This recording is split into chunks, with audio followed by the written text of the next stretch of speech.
traders, so this would be the stage 3 part 13, okay? And over here, I'll use UCAT as a trading example of how we actually catch the lower time frames with the high intentions in prices. So you can see that over here on the 1 hour time frame, we have a Y-call schematic, right? And this left behind an STMB, okay, or rather a demand zone for us to get involved. And as prices makes its rally up, you understand that this is the liquidity high that we are looking for, okay?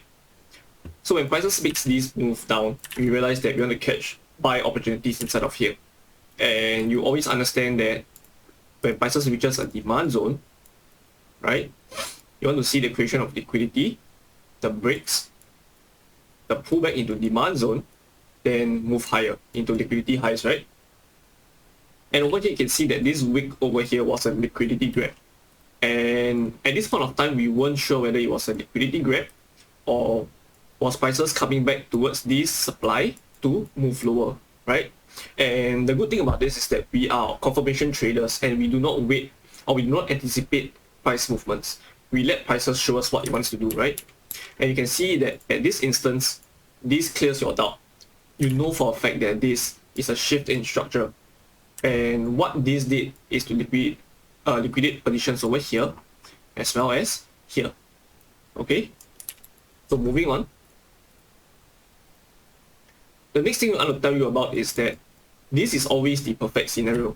Okay, we have a break of structure, leaving behind demand zones where prices are likely to come back, give you a shift, leaving behind demand zones for you to get involved. And sometimes, I'm sure that all of you faced this problem before. You see a break of structure, you leave behind a demand zone that is really nice, prices comes back and starts to create bullish order flow from here, right? Maybe leaving demand zones here for prices to continue moving higher. So the issue about this is that prices may not necessarily come back towards this level to mitigate demand zones here. And this is because on this time frame, on the lower time frame, so let's say this is the 1 hour time frame, and this inside of this pullback is on the lower time frame, let's say 1 minute or 5 minutes. So in this 1 minute or 5 minutes, prices keeps delivering higher and give you bullish price action. Means to say that on the lower time frame, prices are perhaps giving you something like this. Okay, so prices keeps delivering higher highs, higher lows, higher highs, higher lows, and there is no ways for you to participate on the higher time frame, because on the higher time frame, you are just looking for prices to get back into this level, right? And if the lower time frame keeps giving you bullish order flow, then you can't expect prices to actually come back here. Am I right to say that? And what you are waiting for is for the protected low to be broken.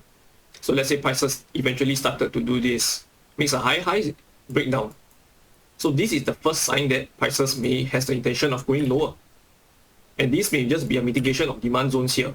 But if prices comes back up, breaks down, then you understand that, okay, we can go to the 1 hour time frame now and look for prices to move into this level, because on the lower time frame, we have the bullish order flow broken, and now looking for bearish movement down into your 1 hour demand zone, right?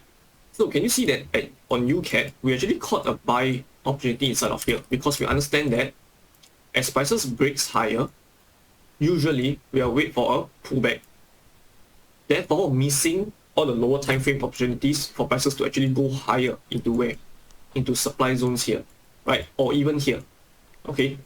So no one can guarantee that prices wants to come back to our demand zone before moving higher, right? Prices can just keep moving higher here before moving down and a secondary move higher. So this is a possibility as well, okay? So let's continue moving forward.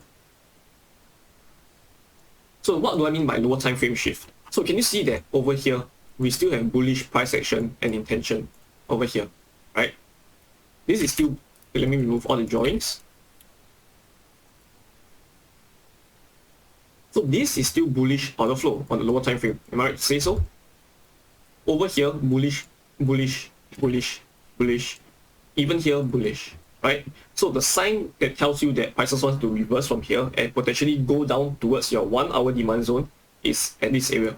The instant prices breaks this level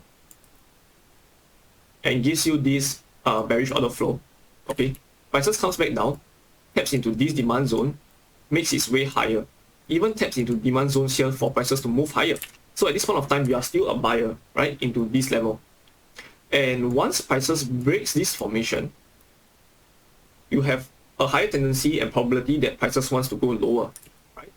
And now this price are likely to mitigate supply zones here for prices to continue moving lower into your 1 hour demand zone over here, right? So you are still getting involved into accumulations over here for prices to move higher, right? So now we see that prices are likely to go lower, right? And so this is the trade recap.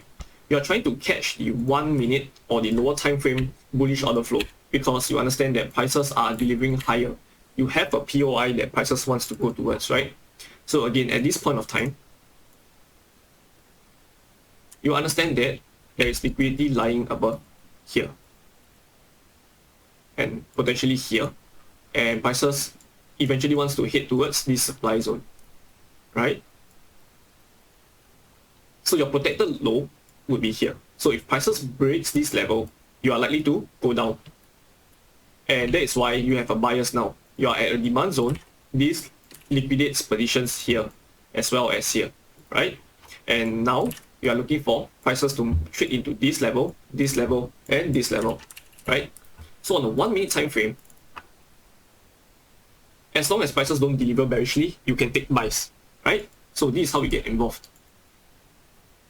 We have a break of structure here, leaving behind demand zones. Liquidity would be at this level because we have a break of structure leaving behind demand zone, and in this case is the perfect playout for this kind of a movement. Prices came back all the way, gives you the shift to higher prices. So it's not so one directional where prices slightly taps into your area and immediately gives you a move into your liquidity highs. You can see prices took a while, right? All of these sell to buy moves, or maybe all of these movements, right? So prices taps into the demand zone, gives you a shift in structure over here. So you can see this move broke out of structure, and the first point of liquidity would be this level, okay? Because this is the bearish order flow. So prices may want to come back towards this supply to sell off. And that is why when you see a shift in structure over here, you are able to look for buys. And for me, I actually place a buy at this demand zone instead. So prices came back down, almost got us out of our stop loss over here, below this low, and starts to shift higher. So we have our first take profit at this level, right? Because we understand that this is a liquidity high as well. So we took profits here. Prices came back down, eventually move into this level. Okay, you can see over here. So this break of structure, via this, left behind a demand zone where prices trade into before shifting. Okay, so can you see that you can be another buyer over here? Right? You see prices breaks out of structure over here. Right? Left behind what? So you can see that over here now, this is the high that we're looking for. Prices broke out over here, left behind a demand zone, and you are not certain whether prices want to hold. You are not certain whether this demand zone wants to hold until you see a shift. And this is not the shift in structure. Okay, the shift is here. This is the shift in structure that pulls back into demand zones over here for you to get involved. Okay, so most of the time you want to see a shift that does not reach liquidity highs just yet. So what do I mean by that? So let me just give you an example. If we have this movement, as prices comes back down into demand zones, you want a shift that breaks out of structure telling you that prices wants to go higher, but it should not reach liquidity highs. So this is the liquidity high.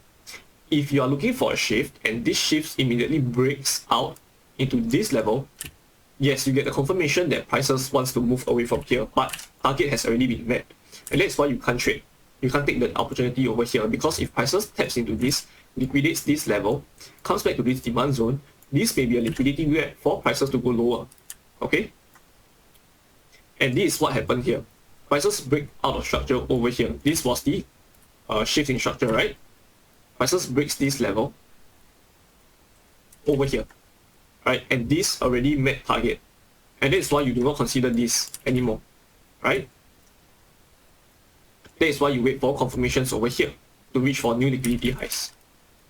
And you can see this is how we actually caught the UCAT trade. So if you were to visit our Discord channel, we actually placed our trade and held it all the way, all right, towards this level.